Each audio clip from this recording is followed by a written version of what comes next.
এই মামলাটা সারা বিশ্ব মাগুরা শিশু আসিয়া ধর্ষণ এবং হত্যা মামলার চাঞ্চল্যকর এবং জনগুরুত্বপূর্ণ হিসাবে রাষ্ট্র কর্তৃক স্বীকৃত হয়।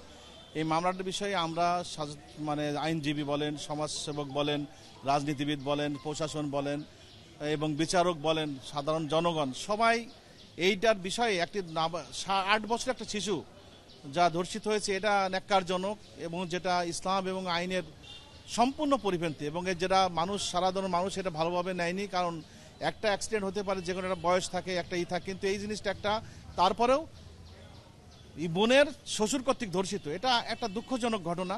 তা আমরা এই বিষয়টাকে আমরা জনগুরুত্বপূর্ণ নিয়ে হিসেবে ট্রিট করে এবং মামলার শোনেন কিছু কিছু বিষয় আছে যে পেশায় সবকিছু না। আমি বারের সাধারণ সম্পাদক হিসেবে বলছিলাম যে এই পেশাটাই যে এই মামলাটায় আমরা আইন পেশায় যারা নিয়োজিত আছি আমরা এই যে প্রিন্সিপাল অ্যাকুজটা আমরা তাকে কোনো আইনি সহায়তা প্রদান করবো না বলে আমরা জেলা আইনজীবী সমিতি সিদ্ধান্ত গ্রহণ করি এবং আমরা যত আন্দোলনত শিশু, কোমলমতি শিশুরা ছিল, ছাত্রছাত্রী ছিলেন, তাদেরকে ইনশিওর এটুকু করেছিলাম আইন বারের সাধারণ সম্পাদক হিসেবে যে আমরা তোমাদের সাথে, বাংলাদেশের মানুষের সাথে, সর্বোপরি মাগুরাবাসীর সাথে আমরা একমত।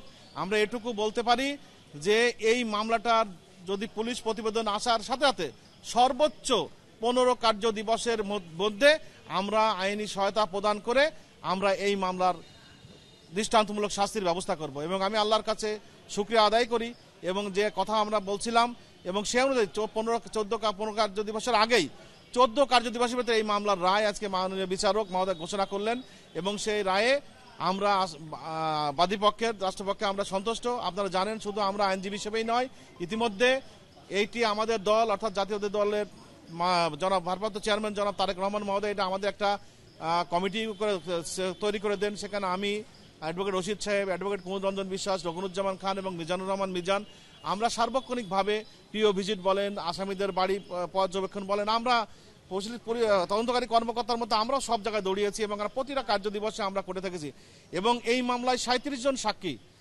জন সাক্ষীর ভিতরে রাষ্ট্রপক্ষ 29 জন সাক্ষীকে উপস্থাপন করেছে। আর যে 8 জন সাক্ষী তারা মানে সেরকম কোনো গুরুত্বপূর্ণ সাক্ষী না, কোনো কিছু নো এভিডেন্স, তাদের কোনো প্রয়োজন নেই। তা আমরা মনে করি রাষ্ট্র বিচার বিভাগ, আইনজীবী যদি মনে করে যে কোনোভাবে এর বিচার কার্য দ্রুত সময়ের মধ্যে মানে বিচার করা সম্ভব, সেই প্রমাণ, সেই দৃষ্টান্ত মাগুরার ন্যায় বিষয়ক ট্রাইব্যুনালের মাননীয় বিচারক জনাব এম জাহিদ হাসান মহোদয় দেখিয়েছেন এবং রাষ্ট্রপক্ষ বলেন, আসামি পক্ষতেও মানে এখানে আইনের কোনো ব্যত্যয় ঘটে। আসামি পক্ষ থেকেও কিন্তু লিগাল এডের মাধ্যমে একজন বিজ্ঞ আইনজীবী ছিলেন, সেদিন জেরা করেছেন এবং আমরা রায়ে যেহেতু 164 আছে, 3 জনকে খালাস দিয়েছেন বিজ্ঞ বিচারক, যেটা ভালো মনে করেছেন। এই যে আমাদের কোনো ব্যাপারে কোনো বক্তব্য নাই, কারণ আইন তার নিজস্ব করতে থাকবে, আমরা কোনো ইন্টারাপ্ট করি নাই, আমরা কোনো আদালতের কাছে আমরা শুধু সাক্ষী জেরার মধ্যে যে রেজাল্ট আসছে আমরা সেটা মেনে নিচ্ছি।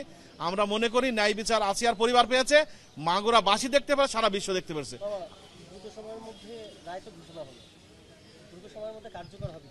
এটা প্রত্যেকটা জিনিসের একটা আইনগত বাধ্যবাধকতা আছে। আজকে যদি এই হিটু শেখ নিয়ম হলো যে 7 কার্য দিবসের ভিতরে মহামান্য হাইকোর্টে লিভ টু আপিল করবেন, যদি উনি আপিল না করেন রাষ্ট্রীয়ভাবে জেলখানার মাধ্যমে লিভ টু আপিল 7 কার্য দিবসের হবে। লিভ টু আপিল অ্যাডমিট হলে সেখানে শুনানি হবে হাইকোর্টে যে সাজা বহাল রাখে সে আবার মহামান্য সুপ্রিম কোর্টে যেতে পারবে, সুপ্রিম কোর্টে আপিল করবে।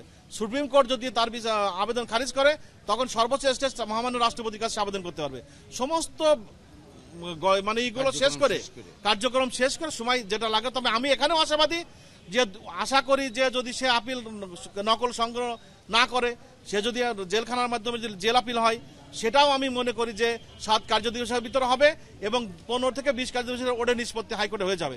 তারপর থাকলে লিভ টু আপিল অ্যাপিলেট ডিভিশনে আমি মনে করি দ্রুত সময়ের মধ্যে হয়ে গেলে মাগুরা সহ সারা বিশ্ব যেটা বলছিলাম দ্রুত সময়ের মধ্যে এই রায় কার্যকর বলে আমরা আশা করি।